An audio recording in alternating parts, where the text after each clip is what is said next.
My name is Rabbi Andy Bachman, and I'm the senior rabbi here at Beth Elohim.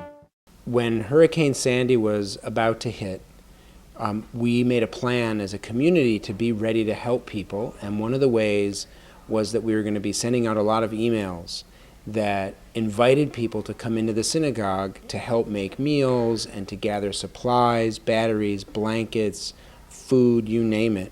And so there were days when there was a lot of noise in the building because hundreds and hundreds of people came to volunteer to try to help other people. But it was good noise of people coming to help other people. One of the first things we did was we checked to make sure the building was safe, because we knew that the building had to be safe if we were going to bring volunteers in. And then I called the speaker's office, I called Brand Lander's office, I called the mayor's office, and I said, Park Slope seems fine, no flooding, everyone seems okay, we have electricity, so please use us, because we have thousands of people that we can send out as volunteers. Well, my name is Ginny Bach, and I've done lots of things at CBE, but right now I think what you're interested in is what we've been doing up in the kitchen after Hurricane Sandy. We started out right after the storm, and there were loads and loads of us, and we were making meals for all the people who were so hungry and who couldn't get to kitchens or restaurants or stores. I am Andrew Teller, and I come and help making sandwiches for people who were affected by Sandy. Roseanne Gould organized a group of people to cook and make sandwiches, and I just helped making sandwiches.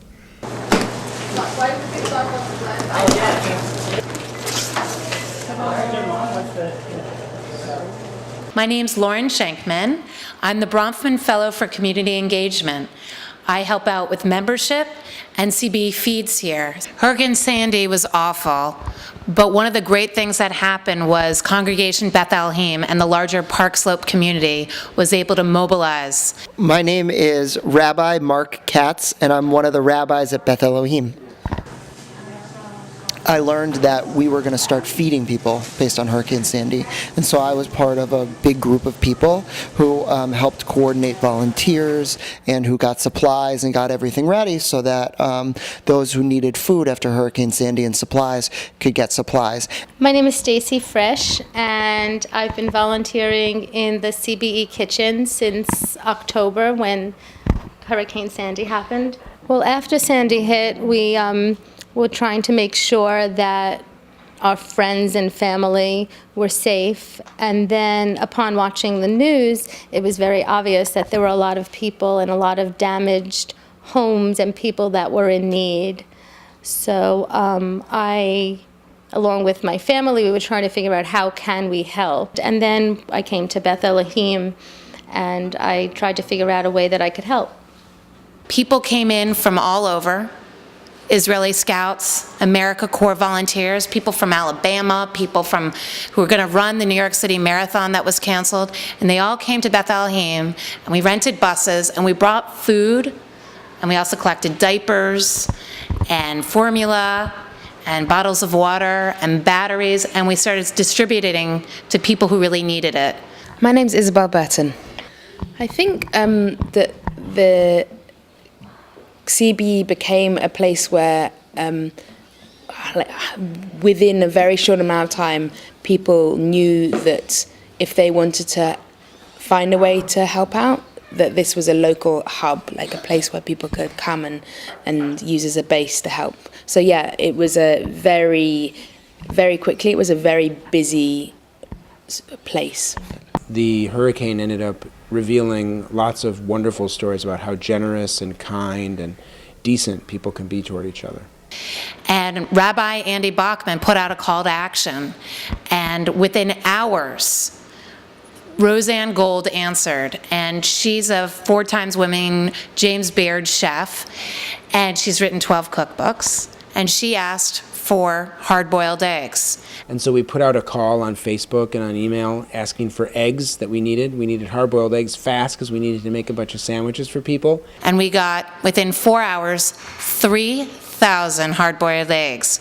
And within 2 hours, 4,000 eggs came into the building.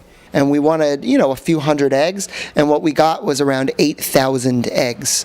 And I remember I was the one who was in the kitchen at the time as people started bringing eggs, and suddenly we got a few hundred, and then a few hundred more, and suddenly I was with a bunch of volunteers. We were like, where are we going to put all of these eggs? Because we got so many eggs. We made a lot of egg salad.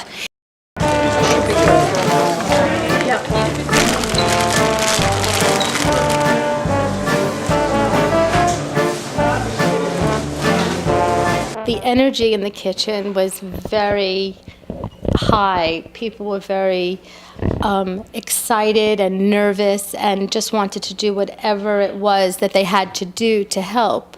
We cooked hot meals for a very long time, for quite a while, and we made sandwiches for different areas that went to different organizations and action centers and community centers, and we were just having people help organize it, and whoever needed food or sandwiches, we tried to deliver whatever we can.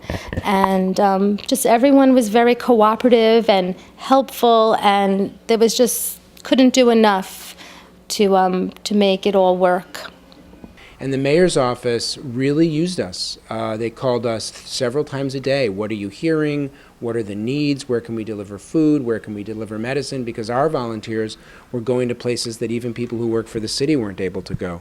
We made whole dinners with meat and vegetables and potatoes and desserts.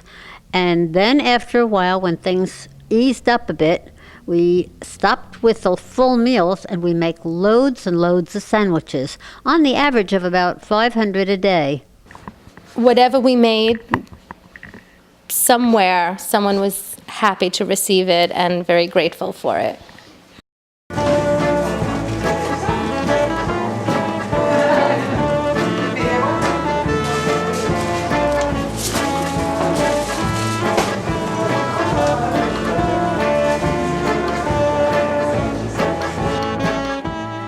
How busy is the kitchen? Well, some days it's always busy, but sometimes it's busy and buzzing around with maybe 8 people, and sometimes we're buzzing around with 5 people. Sometimes we're really buzzing around if we have 12 or 15 people to help, and everybody works together. We've all learned the various things that have to be done. What I know is happening now is that we make 500 sandwiches a day, and 100 of those sandwiches are sent to a school in the Rockaways, and the other 400 sandwiches are sent to an action center or different community centers, and people are very, very grateful to have them.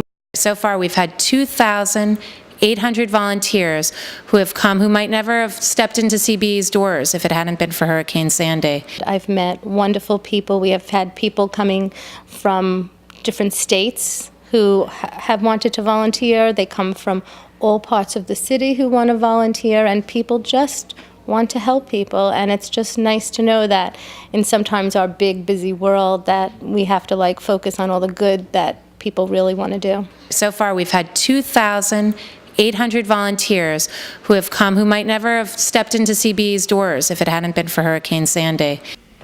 It's a big effort, and many people at CBE are involved in making sure that it runs smoothly. CBE Feeds just served its 65,000th meal to victims of Hurricane Sandy, and we're continuing to feed people Monday through Friday, 500 sandwiches a day. All my years living in New York, I've always really admired seeing how in times of crisis, a very big city pulls together and actually becomes a very small and warm and loving city. It's an amazing thing, which only if you live in New York do you really realize. From the outside, people think it's so big and dirty and noisy and messy and intimidating. But in fact, New York is a city of neighborhoods, and neighborhoods are made up of people from all backgrounds. And it was an amazing time, I think, for the city to come together and to show what its strengths really are. And so what changed was, this wasn't just a synagogue anymore. We became a relief center, and we're still doing it. I just feel sad because there's really a great need, and I don't know what's going to happen. I think these people are going to be very disappointed when we stop. So we're going to start again.